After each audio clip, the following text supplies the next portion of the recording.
시간 은혜 받으실 하나님의 말씀은 로마서 7장 14절에서 25절 말씀이 되겠습니다. 다 같이 합독하시겠습니다. 우리가 율법은 신령한 줄 알거니와 나는 육신에 속하여 죄 아래 팔렸도다. 내가 행하는 것을 내가 알지 못하노니 곧 내가 원하는 것은 행하지 아니하고 도리어 미워하는 것을 행함이라. 만일 내가 원하지 아니하는 그것을 행하면 내가 이로써 율법이 선한 것을 시인하노니 이제는 그것을 행하는 자가 내가 아니요 내 속에 거하는 죄니라. 내 속 곧 내 육신에 선한 것이 거하지 아니하는 줄을 아노니 원함은 내게 있으나 선을 행하는 것은 없노라. 내가 원하는 바 선은 행하지 아니하고 도리어 원하지 아니하는 바를 악할 행하는도다. 만일 내가 원하지 아니하는 그것을 하면 이를 행하는 자는 내가 아니요 내 속에 거하는 죄니라. 그러므로 내가 한 법을 깨달았노니 곧 선을 행하기 원하는 나에게 악이 함께 있는 것이로다. 내 속 사람으로는 하나님의 법을 즐거워하되 내 지체 속에서 한 다른 법이 내 마음의 법과 싸워 내 지체 속에 있는 죄의 법으로 나를 사로잡는 것을 보는도다. 오호라, 나는 공고한 사람이로다. 이 사망의 몸에서 누가 나를 건져내랴. 우리 주 예수 그리스도로 말미암아 하나님께 감사하리로다. 그런즉 내 자신이 마음으로는 하나님의 법을 육신으로는 죄의 법을 숨기노라. 아멘.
그 말이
오늘 저는 여러분과 함께 마음의 갈등이란 제목으로 은혜를 나누겠습니다.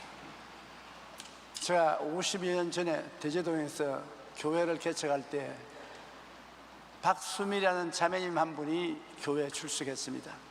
남편은 6.25 전쟁에 나가서 전사하고 외아들을 기르고 있는데 도퉁이 장사를 하면서 살아요.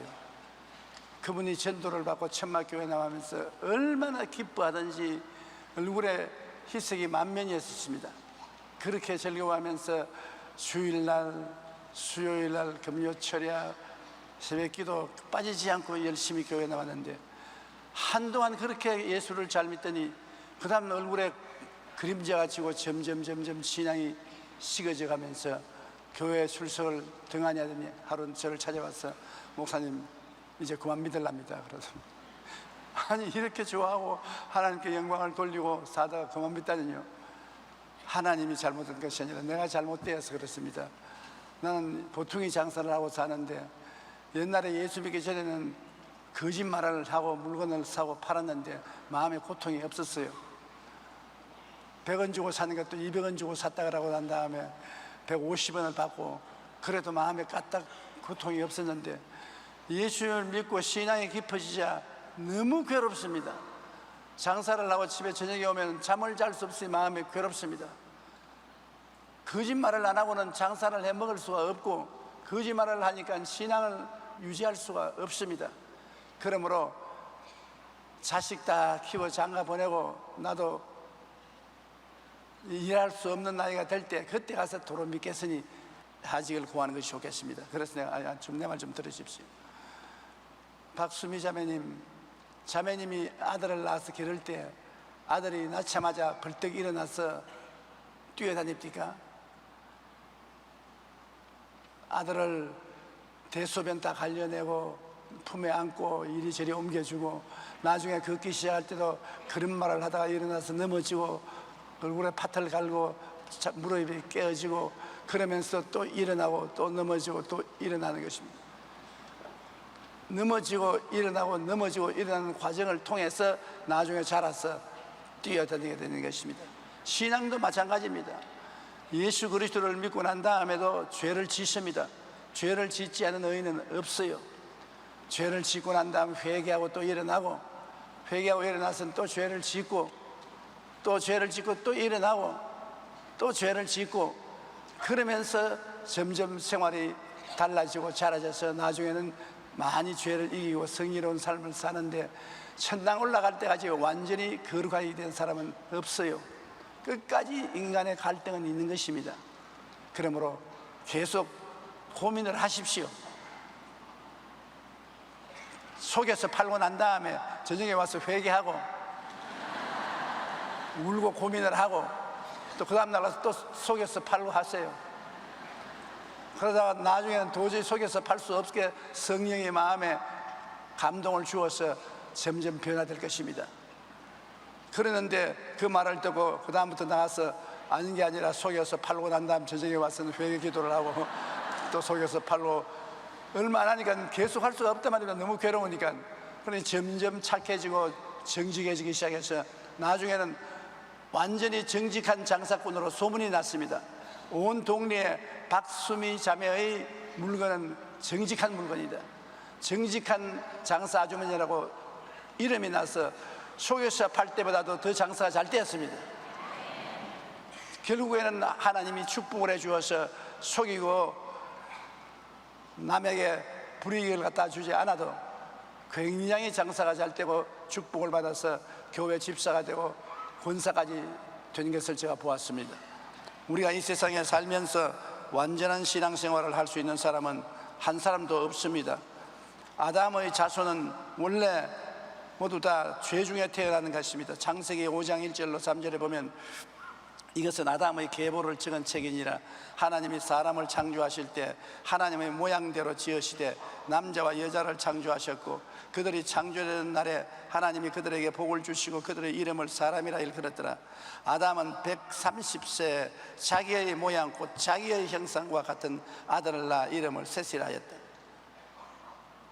하나님은 아담을 하나님의 형상과 모양대로 지었는데 아담은 130세가 될 때 자기의 모양대로 자기를 닮은 아들을 낳았습니다. 왜 그러냐? 아담의 처음은 하나님의 형상과 모양으로 지었지만 타락한 이후 그는 하나님의 형상을 잃어버리고 자기 형상, 자기 모양대로의 아들을 낳았습니다. 그러면 아담이 타락한 후 정체성은 어떻게 되는 것입니까? 어떻게 됐습니까? 아담은 타락한 이후 하나님께 쫓겨난 자가 되었습니다. 에덴 동산에 돌아갈 수 없어요. 쫓겨났습니다. 그리고 쫓겨난 그 땅은 저주받은 땅에서 살게 되는 것입니다. 가시와 응급기가 나고 이마에 땀을 흘려야 먹고 사는 고통스러운 땅이었습니다. 그리고 쫓겨난 이후로 영혼도 육체도 죽음의 종이 되었습니다.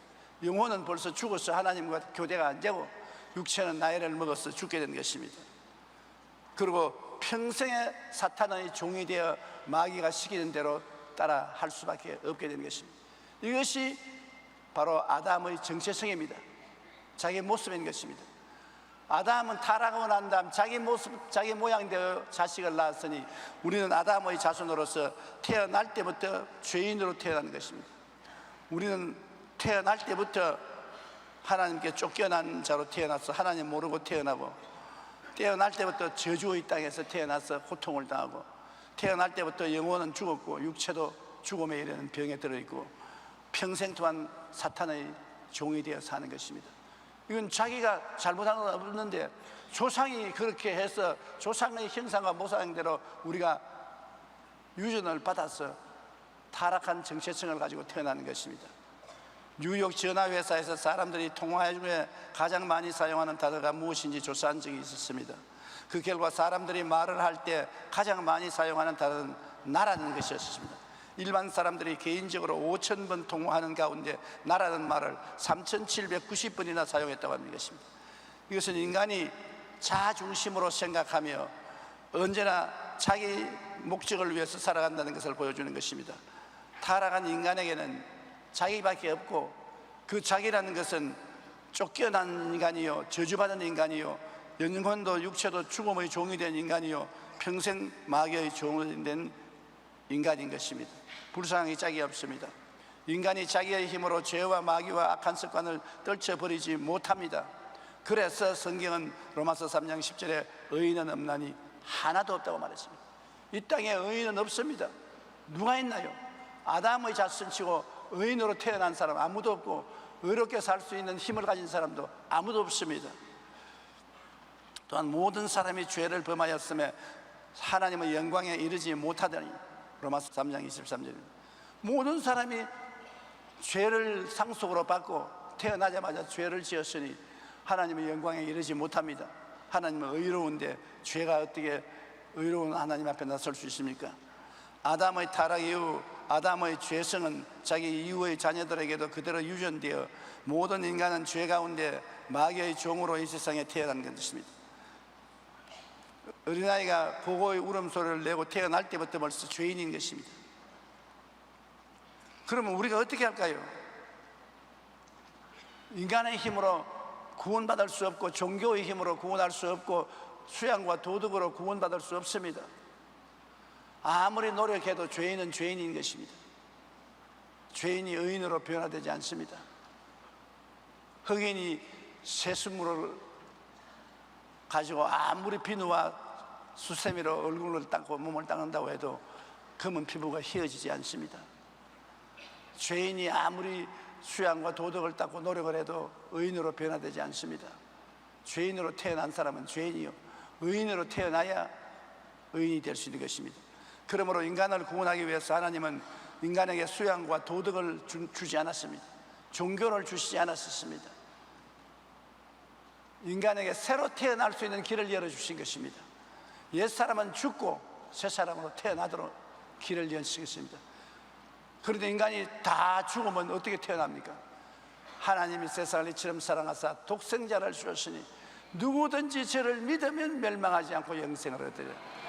예수님을 보내서 예수님이 우리 대신 십자가를 걸머지고 죽어주심으로 그리스도를 통해서 우리가 대신 죽고 장사 지내고 부활해서 새로운 피조물로 태어나야 구원을 받게 되는 것입니다.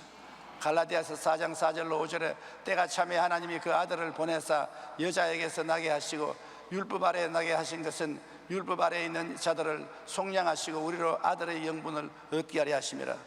율법 아래에서 죄인이 된 우리들을 주님께서 값주고 사셔서 하나님의 아들이 되게 만들어 주신 것입니다. 그러므로 예수님은 죄 없이 태어나셔서 33년 동안 인간으로 사셨습니다. 요한 1서 3장 5절에 그가 우리 죄를 없애려고 나타나신 것을 너희가 아나니 그에게는 죄가 없나니라. 죄가 없는 사람이 죄인의 죄를 청산할 수 있지, 자기가 죄 있는 사람이 다른 사람 죄를 어떻게 감당합니까? 빚쟁이가 남의 빚을 갚을 수가 있습니까? 부자가 남의 빚을 갚지 빚쟁이는 남의 빚을 못 갚아요. 우리는 죄의 빚을 져서 갚지 못할 것을 예수님은 의의 부자니까 그 빚을 갚아줄 수가 있는 것입니다. 한두 사람의 빚이 아니라 온 인류의 죄의 빚을 일생을 다 통틀어서 청산해 줄 수 있는 능력을 가지고 있는 것이 예수님인 것입니다. 히브리서 4장 15절에 우리에게 있는 대제사장은 우리의 연약함을 동정하지 못하실 리가 아니요 모든 일에 우리와 똑같이 시험을 받으시로되 죄는 없으시니라. 우리와 똑같은 인간으로서 시험을 받고 살았지만 죄 없이 그는 살았습니다. 그리고 인간의 속죄 제물이 되어 주셨습니다. 이사야 53장 5절로 6절은 너무나 감격적입니다. 언제나 이 성경을 볼 때마다 마음에 하나님의 영광과 감사가 넘쳐나는 것입니다. 이사야 53장 5절로 6절 우리 다 같이 읽어보십시다. 그가 찔림은 우리의 허물 때문이요 그가 상함은 우리의 죄악 때문이라. 그가 징계를 받음으로 우리는 평화를 누리고 그가 채찍에 맞음으로 우리는 나음을 받았도다. 우리는 다 양 같아서 그릇 행하여 각기 제 길로 갔거늘 야훼께서는 우리 모두의 죄악을 그에게 담당시켰도다. 도대체 이런 일이 있을 수가 있습니까? 그가 찔린 것은 내 허물 때문이고 그가 상한 것은 내 죄악 때문이다. 그가 하나님께 버림받고 고통받는 징계를 받은 것은 내가 평화를 누리게 하기 위함이야. 그가 채찍에 맞은 것은 내 병 때문에 채찍에 맞아서 나를 낫게 하기 위한 것이다. 우리는 다 제멋대로 살았는데 그 제멋대로 사는 죄악을 주님은 예수님께 담당시켰던 것입니다. 그러니 예수 한 분을 통해서 온 인류가 옛사람은 죽고 장사 지내고 새 사람으로 살아날 수 있는 놀라운 특권을 얻게 된 것입니다. 예수님 손을 잡지 않고는 도무지 구원받을 길이 없어요. 살아날 길이 없어요. 아담의 자손은 태어날 때부터 죄의 유전을 가지고서 죄의 정체성에서 태어났기 때문에 살아날 수가 없는 것입니다. 그러므로 세상에 종교도 많고 철학도 많고 선생도 많지만은 결국 다 죽어서 살아나지 못합니다. 못 살아난다는 것은 죄를 갚지 못했다는 것입니다. 빚져서 감옥에 들어갔으면 감옥에서 나오지 못하면 빚을 청산 못하기 때문인 것입니다. 감옥에서 나와야 빚을 청산한 증거가 되는 것입니다. 죽음이라는 것은 죄의 감옥인 것입니다. 죽음은 죄의 감옥인데 죄의 감옥에 들어가서 죽은 사람이 다시 살아나지 못하면 그 죄 못 갚은 것입니다. 예수님만이 죽었다가 사흘 만에 살아난 것입니다. 우리 모든 죄를 지고 죽음이라는 감옥에 들어갔다가 사흘 동안 옥살이 하시고 난 다음 우리 죄를 다 갚아버리고 감옥 문을 활짝 열어 제끼고 부활하셔서 나는 부활이요 생명이니 누구든지 나를 믿는 자는 죽어도 살겠고 살아서 나를 믿는 자는 영원히 죽지 아니하리라고 말씀하신 것입니다. 그러므로 예수 그리스도를 믿으면 우리는 그리스도의 옷자락을 잡고 천국에 갈 수가 있게 된 것입니다. 히브리서 9장 12절에 염소와 송아지의 피로 하지 아니하고 오직 자기의 피로 영원한 속죄를 이루어 단번에 성소에 들어갔느니라. 우리 피로, 자기의 피로서 우리 죄를 다 청산하고 주님 단번에 하나님 앞에 들어갈 수가 있었던 것입니다. 그러므로 죽음과 삶에 우리는 그리스도와 하나가 된 것입니다. 고린도전서 15장 3절로 4절에 이는 성경대로 그리스도께서 우리 죄를 위하여 죽으시고 장사 지낸 바 되셨다가 성경대로 사흘 만에 다시 살아나시다. 우리 죄 때문에 죽었다가 우리 위해서 살아나시다. 내가 그리스도를 통해서 죽고 내가 그리스도를 통해서 살아난 것입니다. 디모데후서 1장 10절에 이제는 우리 구주 예수 그리스도의 나타나심으로 말미암아 나타났으니 그는 사망을 패하시고 복음으로서 생명과 썩지 아니할 것을 드러내신지라. 사망을 패하시고 복음을 통해서 생명과 썩지 아니함을 우리에게 나타낸 것입니다. 우리는 구원의 복음을 받았고 우리는 썩지 않은 하나님의 은총을 받은 것입니다. 영혼이 썩지 않고 육체가 장차 부활해서 영원히 주님과 함께 사는 이 놀라운 은총을 우리가 받게 된 것입니다. 매일의 만남이라는 책에 실린 로빈슨 목사님의 간증입니다. 1949년에 전쟁이 끝나고 목사님 가족은 할머니의 병으로 깊은 근심에 빠지게 된 것입니다. 그 할머니는 피가 모자라는데 그 피는 RH-AB형으로 아주 드문 혈액형입니다. 아무리 그 피의 혈액형을 가진 사람을 찾아도 찾지 못해서 결국 그 할머니가 죽을 수밖에 없게 돼서 온 가족이 큰 슬픔에 쓰러졌습니다. 번연히 피만 있으면 살겠는데 RH-AB형의 피를 가진 사람이 좀처럼 없기 때문에 수혈을 받지 못하고 죽어갑니다. 아버지는 옷을 갈아입기 위해 집으로 가는데 차를 몰고 가다가 길에서 차를 태워달라고 한 군인이 손을 듭니다. 할머니 일 때문에 너무 상심해서 그냥 지나가려다가 무언가 태워드려라 그런 음성이 들린 것 같아서 차를 중지시켜서 군인을 태웠습니다. 그러나 그 아버지는 아무 말도 안 하고 눈물을 줄줄줄 흘리면서 차를 운전하니까 군인이 옆에서 보다가 아니 왜 눈물을 흘리십니까? 그래서 그가 말했습니다. 저희 어머니가 병원에서 지금 죽어가는데 다른 병이 아니라 피가 없어서 그런데 그 피가 RH-AB형이 있어야 되기 때문에 그 피 없이는 살아갈 수 없습니다. 일반 피는 아무리 수혈해봤자 소용이 없습니다. 그러니까 군인이 씩 웃더니만 신분증을 내놓습니다. 그 군 신분증에 보니까 군인의 피가 RH-AB형이겠습니다. 100만 명 가운데 몇 명이 있을까 말까 한 그 RH-AB형의 피의 형태를 가진 군인이 그 차를 탄 것입니다. 그러니까 군인이 빨리 나를 병원으로 같이 데려가십시오. 너무나 좋아서 옷도 갈아입지 않고 차는 도로서 병원으로 데려가서 그 군인의 피를 나누어 가졌었습니다. 그래서 그 할머니는 수혈을 받고 살아갈 수 있었습니다. 그런데 그 피를 나누어 주고 그 군인은 자기 이름도 말하지 않고 주소도 말하지 않고 수혈을 끝나자마자 병원에서 사라져 버렸었습니다. 오늘날까지 목사님의 가족들은 그 군인의 이름을 모르는데 가끔 아버지는 그 군인이 진짜 군인이었든지 아니면 군복을 입은 천사였는지 아직 궁금하다고 말씀하고 있습니다. 여러분, 이 땅의 모든 아담의 자손들은 죽을 수밖에 없는 피를 가지고 태어납니다. 우리 인간의 속에 죄물이 되신 예수 그리스도께서 속죄의 피를 우리에게 수혈해 주지 아니하면 살아날 수 없습니다. 우리는 전부 죽을 피를 가지고 있는 것입니다. 아무도 이 피를 대신 수혈해 줄 수 있는 분은 없습니다. 그래서 하나님의 아들이 하늘에서 사람으로 오신 것은 사람이 되어야 사람의 피를 수혈해 줄 수 있기 때문에 하나님은 사람의 피를 갖고 있지 않습니다. 사람으로 오셔서 우리가 살 수 있는 보혈을 우리에게 수혈해 줌으로 말미암아 예수를 통해서 다 살게 되는 것입니다.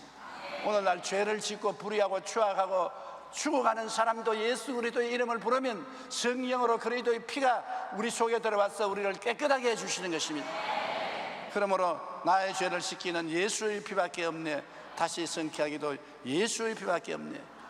예수의 벌린 피, 귀하고 귀한 피인 것입니다. 그러나 이렇게 해서 구원을 받고 나면 마음에 갈등이 시작하는 것입니다. 왜냐하면 우리의 마음속에 주인이 바뀌었기 때문인 것입니다.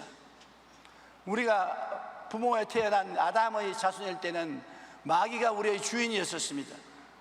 에베소 2장 2절로 3절에 보면 그때 너희 가운데서 행하여 이 세상 풍조를 따르고 공중의 권세 잡은 자를 따랐으니 곧 지금 불순종의 아들들 가운데서 역사하는 영이라. 전에는 우리도 다 그 가운데서 우리의 육체의 욕심을 따라 지내며 육체와 마음의 원하는 것을 하여 다른 이들과 같이 본질상 진노의 자연이었더니. 마귀가 우리의 주인으로서 마귀가 시키는 대로 끌려다녔습니다. 하나님과는 원수된 삶을 살았습니다. 왜냐? 우리는 그렇게 태어났기 때문인 것입니다. 그런데 예수님이 오셔서 우리의 죄악을 다 청산하고 난 다음에 마귀를 쫓아내고 마귀의 있던 자리에 새로운 주인으로 들어오신 것입니다.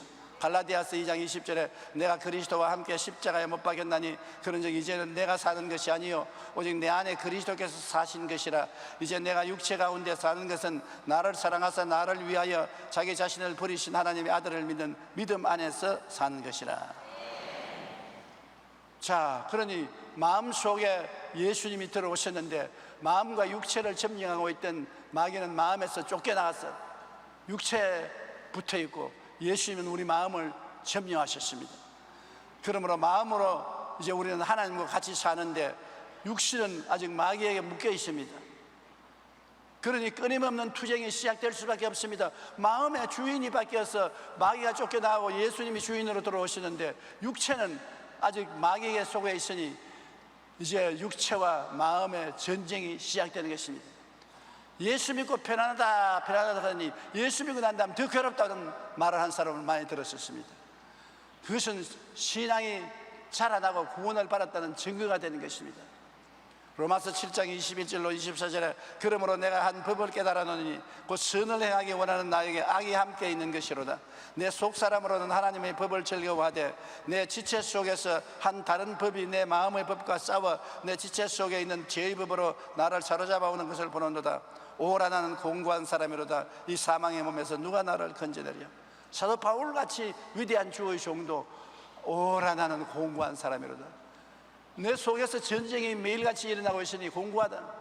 마음으로는 하나님을 따라 살고 하나님을 섬기고 하나님을 찬양하고 살고 싶은데 육체는 마귀의 유혹을 받아 육신의 정욕과 안목의 정욕과 이 세상 자랑을 따라 살려고 하니 사사건건이 시비가 걸리는 것입니다.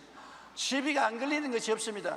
이 세상 끝과 하늘나라 끝 가운데서 하나님은 우리 속을 하늘나라로 이끌어가려고 마귀는 육체를 통해서 세상으로 이끌어가려고 하니 시비가 걸리고 싸움이 일어나지 아니할 수 없습니다. 그러므로 하나님의 성령을 통해서 이기는 사람도 있고 마귀에 끌려서 지는 사람도 있고 그러므로 신앙생활은 즐거움과 피투성이의 연합인 것입니다. 영국에 줄리안 모리스라는 사람이 있었는데 어린 시절에 미아가 되어 거지가 되었습니다. 그런데 어느 날 알고 보니까 길을 잃었지만 미아가 되었지만 아버지가 굉장한 부자라 큰 부잣집 아들인데 미아가 되어서 거지 생활을 했었습니다. 그래서 다시 아들로서 등록이 되고 아버지의 큰 재산을 상속받았습니다. 그런데 이 애에게는 습관이 붙었어요.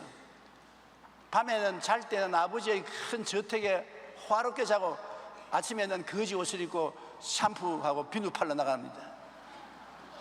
그러나 큰 부자가 그런 행세를 계속하니 유별난 행동이었습니다. 날이 밝으면 그린의 옷차림으로 비누 샴푸 등을 들고 집마다 돌아다니면서 비누 샴푸 사달라고 합니다. 그리고 집에 돌아와서는 최고급 리무진을 타고 레스토랑에 가서 저녁 식사를 합니다. 1년에 한두 번은 파리를 비롯한 유럽의 다른 도시들로 다녀오기도 합니다. 그러나 그 이튿날이면 다시 비누와 샴푸를 팔러 다녔습니다. 그가 물건을 팔러 다닐 때에는 남루한 옷차림이 영남 없이 거지였습니다. 그는 거부가 되었지만 그러지 생활을 버리지 못하는 것입니다. 이게 바로 우리 예수 믿는 사람인 것입니다. 우리는 예수 믿고 하나님의 자녀로서 거부가 되었습니다. 영혼이 잘됨같이 범사에 잘되며 강건하고 생명을 얻되 풍성이 없는 거부가 되었습니다. 교회에서 예배드릴 때나 집에서 감사하고 예배드릴 때는 거부가 되는데 밖에 나갈 때는 거지 옷을 입고 나가는 것입니다. 그래서 헐벗고 굶주리고 고생하고 괴로워하고 혼돈에 빠져 있는 것입니다. 구원받은 우리 그리스도인들은 내면 세계에서 이런 갈등이 벌어지고 있는 것입니다. 마음으로는 하나님의 법을 즐거워하고 하나님과 함께 즐거워 기뻐하지만 육신으로는 마귀의 죄의 법을 섬기고 또 죄하고 따라다니는 것입니다. 어느 날은 하나님과 손을 잡고 하늘나라 영광 중에서 할렐루야 하고 살다가 어느 날은 보니까 마귀하고 거지가 돼가지고서 거지 옷을 입고 마귀하고 돌아다니는 것입니다. 저 사람은 왜 저렇게 됐나? 어느 날은 보면 훌륭한 크리스찬이고 그 다음 날은 보면 개망랑이 같고 저 무슨 사람이 저런 사람이냐? 그게 오늘날 공고한 일인 것입니다. 그것이 바로 바울이 오라 나는 공고한 사람이로다 이 사망의 몸에서 누가 나를 건져내랴. 모든 사람이 위선 때문에 고통당하고 있는 것입니다. 사람들 보는 앞에서는 착하고 훌륭한 크리스찬인데 자기 내적으로 보면 아주 위선하고 거짓하고 더러운 죄인인 것입니다. 그 가운데서 고통을 당해서 내가 과연 예수 믿는 사람인가, 과연 이런 생활을 할 수 있는가 고민을 하게 되는 것입니다.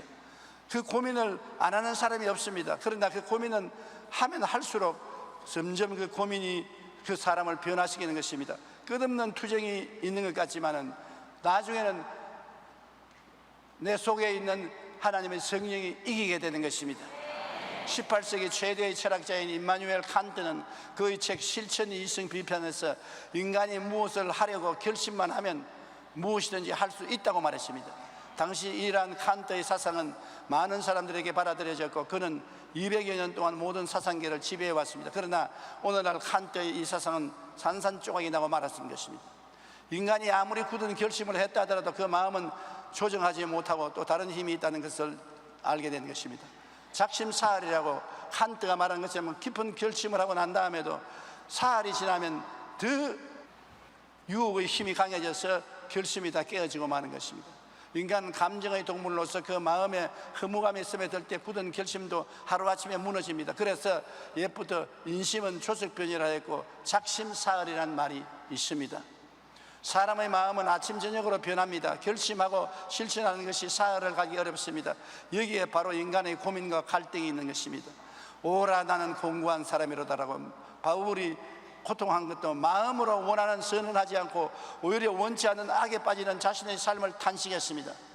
인간은 마음과 육신의 끊임없는 투쟁 가운데 고통과 좌절을 경험하므로 그 속 사람을 굳세게 하지 않으면 안 되는 것입니다.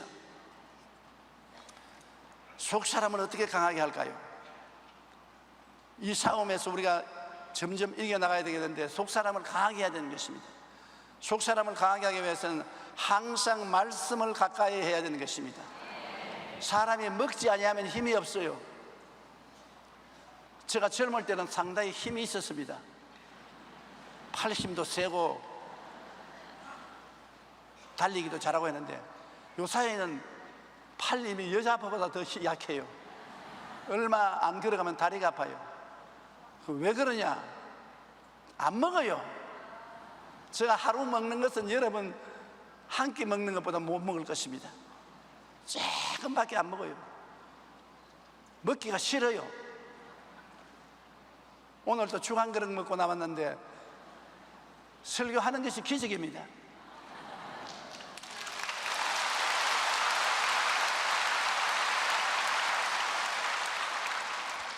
그런데 앞으로 더 오래 살려면 먹어야 되겠어요.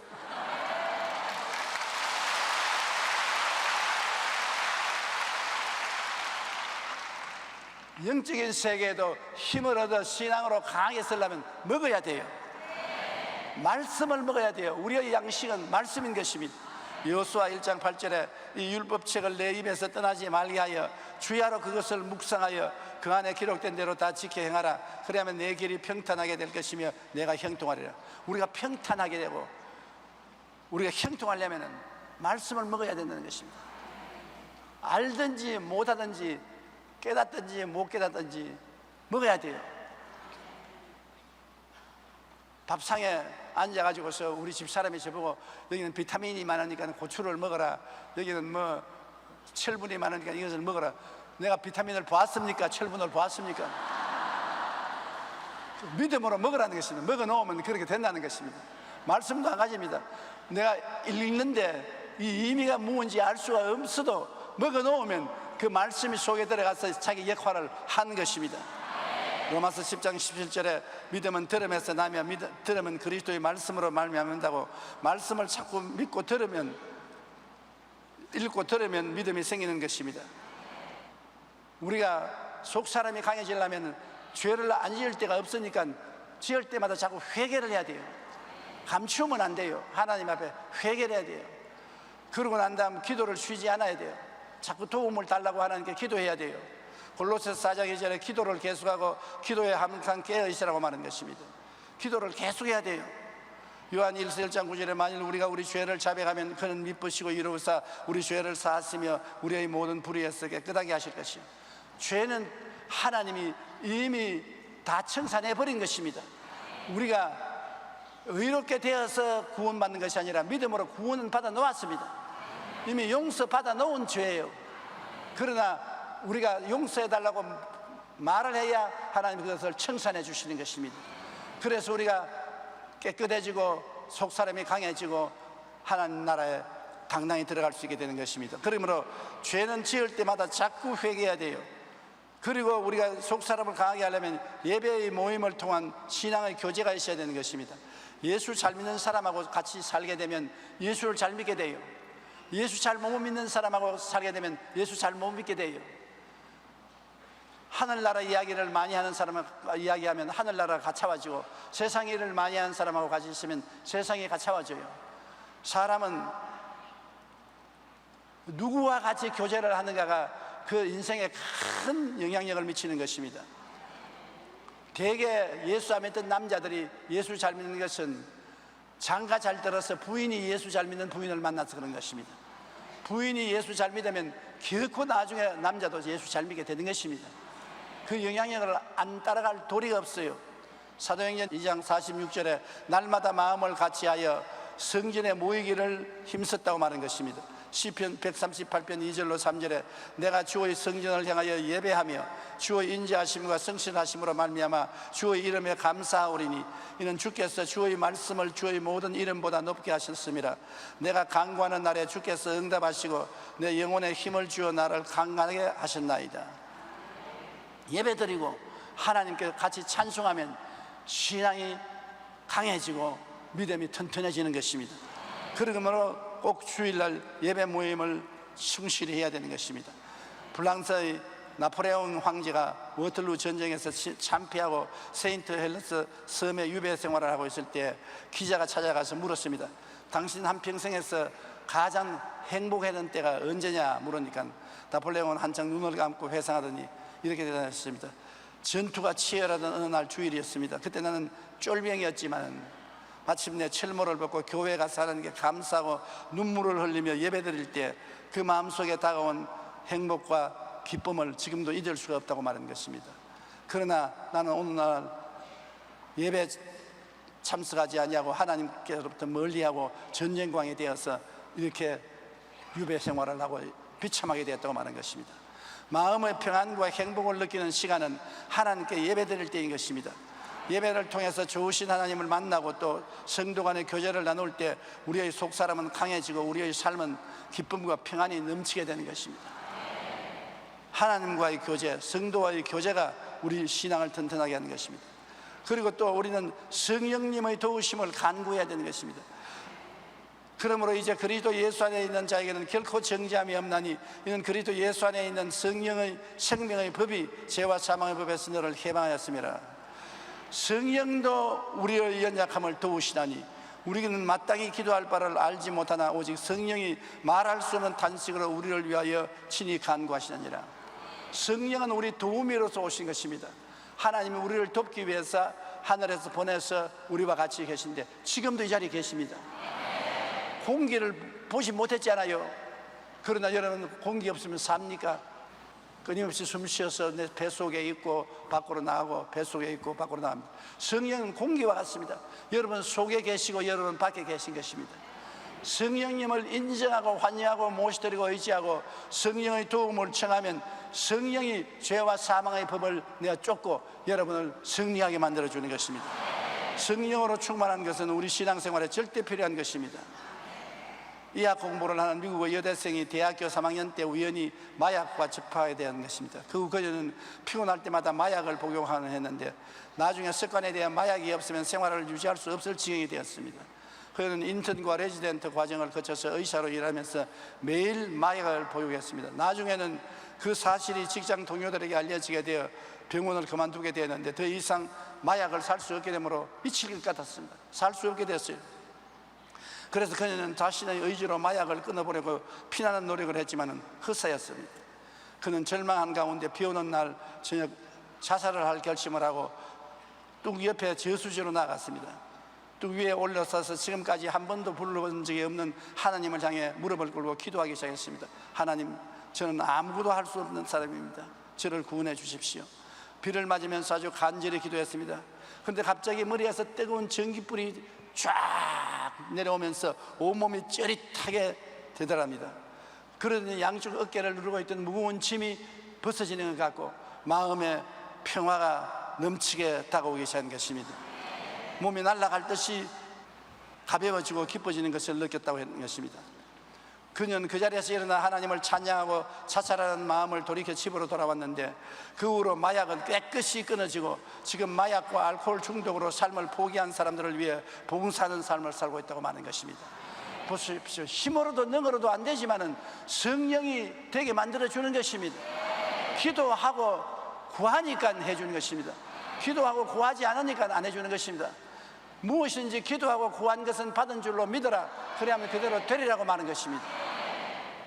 인간은 머리털 하나도 희도 끔게 할 수 없습니다. 그러나 우리가 성령님을 의지하며 성령님의 도우심을 간구할 때 성령님은 그 위대한 능력으로 어떠한 절망에 처해 있더라도 그런 환경에서 우리를 건져내주고 이기게 만들어주는 것입니다. 우리의 수단과 방법이 아닙니다. 성령의 수단과 방법입니다. 우리가 알지 못하는 크고 비밀한 일로서 우리를 그 수렁에서 건져내 주시고 도와주시는 것입니다. 그러므로 사람의 힘으로 할 수 없다고 생각하지 마십시오. 할 수 있거든요. 무슨 말이냐? 믿는 자에게는 능치 못하심이 없다니라. 우리는 하나님을 믿고 꿈꾸고 믿고 감사하고 찬양하며 살면 놀라운 일이 우리 생활 속에 항상 일어나게 되는 것입니다. 일본의 작가 하루야마 시게오는 건강에 관한 관심이 많았습니다. 그래서 그는 30년 동안의 책을 쓰면서 건강의 6가지 조건을 제시했습니다. 사람이 건강하게 살려면 첫째, 피곤하게 살지 않을 것. 피곤할 때는 일 안 하는 것이 좋습니다. 둘째는 적절한 잠을 잘 것입니다. 너무 잠을 많이 자면 치매에 걸린대요. 적절한 잠을 잘 것입니다. 그다음 셋째, 식욕을 절제하며 먹을 것입니다. 과식하는 것보다도 절식하는 것이 좋다는 것입니다. 넷째, 화를 내지 말라. 화를 내면은 마음의 상처를 입고 손해를 보는 것입니다. 다섯째는 두뇌를 계속 사용하라. 머리를 사용하라는 것입니다. 여섯째는 적당한 운동을 할 것이라고 말하는 것입니다. 그렇게 하면 건강을 유지할 수 있다고 했는데, 그런데 그 후 30년이 지나고 그런 뇌내 혁명이라는 책을 쓰면서 정말로 인간에게 필요한 것은 이 6가지에 한 가지 더 있어야 한다고 말했습니다. 그것은 마음의 평안이라고 말했었습니다. 마음의 평화가 건강에서 차지하는 비용은 55%라고 말합니다. 마음이 평안하면 55%는 이미 건강한 것입니다. 아무리 그 사람이 그럴듯해 보여도 속 사람이 건강해야 한다는 것을 알 수 있습니다. 속 사람을 건강하기 위해 우리는 항상 말씀을 가까이 하고 쉬지 않고 기도하고 회개하고 예배의 모임을 통하여 신앙의 교제를 가져야 합니다. 성령의 도우심을 간구함으로써 우리 속 사람을 강하게 할 수가 있는 것입니다. 우리는 이 땅에 사는 동안에 마음과 육신이 함께 사는 삶으로 갈등은 계속합니다. 갈등 없는 사람이 없어요. 저 강단에 있는 목사님은 늘 신령한 생활을 하니까 갈등이 없을 것이다. 천만에요. 저도 세상이 끊임없이 쳐들어오고 하늘나라가 끊임없이 마음에 채워 세상과 하늘나라가 갈등을 하고 투쟁을 하는 것입니다. 갈등을 해요. 저도 온 세계를 다니면서 참으로 위대한 주의 종을 많이 만났습니다. 그럼 만날 때마다 내가 묻는 것입니다. 당신은 마음에 갈등이 없습니까? 그러면 나를 언제든지 보고 싱긋이 웃으면서 갈등이 없는 사람이 어디 있습니까? 매일 갈등으로 예수 이름으로 싸우는 것이지요. 황영기 목사님이 상을 타고 난 다음에 기자가 가서 물었습니다.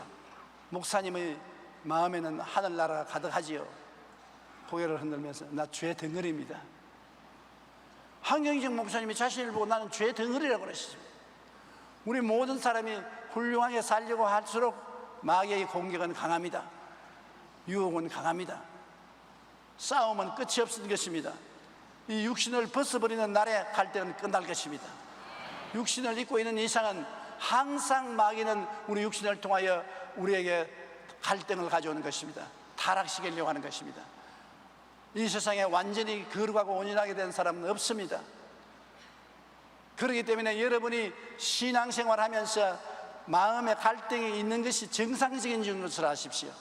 나는 이 잘못된 것 아니냐, 나는 잘못 믿는 것 아니냐, 믿어봤자 소용이 없지 않느냐, 그런 생각을 하면 안 되는 것입니다. 갈등이 있는 것이 정상적입니다. 초신자들은 갈등이 세고 점점 신앙이 자라면 갈등이 점점 약해지지만은 완전히 갈등이 없어지는 사람은 아무도 없습니다. 갈등을 늘 우리는 극복하고 이겨야 되는 것입니다.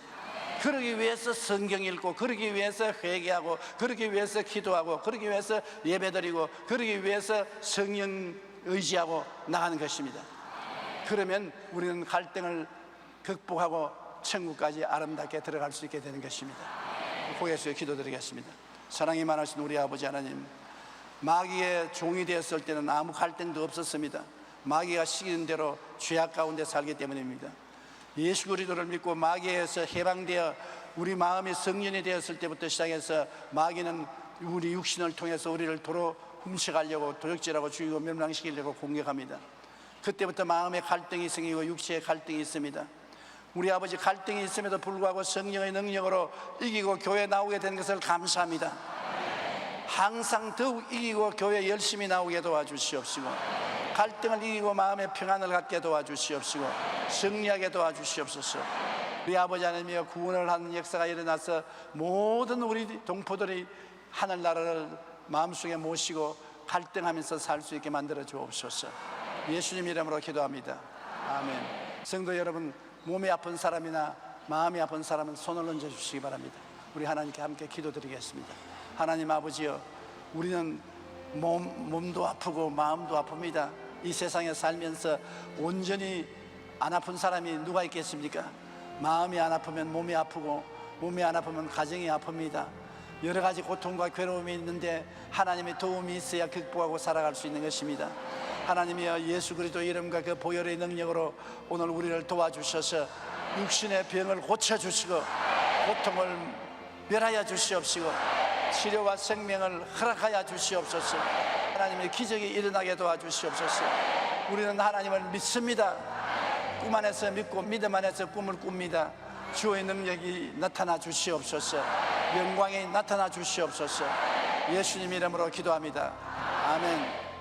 지금은 우리 주 예수 그리스도의 무한하신 은혜와 아버지 하나님의 영원하신 사랑과 보혜사 성령님 함께 계시고 내주하시고 충만케 하시고 인도하심이 성회에 출석한 성도 개인 가정 생활 자녀 위에 넘치도록 함께 계실지어다. 아멘.